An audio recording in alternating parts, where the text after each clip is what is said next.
Hello everyone, this is Khaldun from Kanen Coffee. Today we're going to test this beautiful Jura E6 espresso machine. It comes to us with no power in it, so when I tested, I found out this fuse was burnt.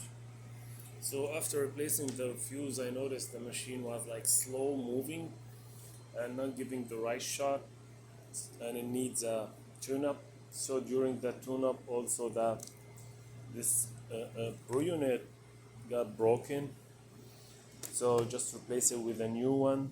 And since the machine came, I found this part was this is in on the top of the grinder. It was like three like this was broken from here, so that's nothing. It's like the machine functioning without it.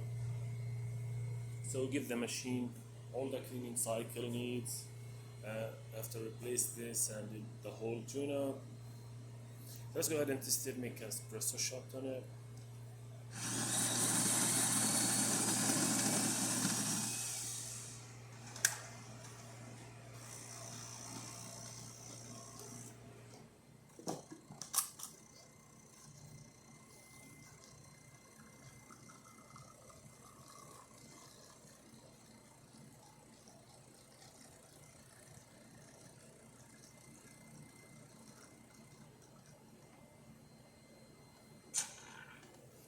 Nice.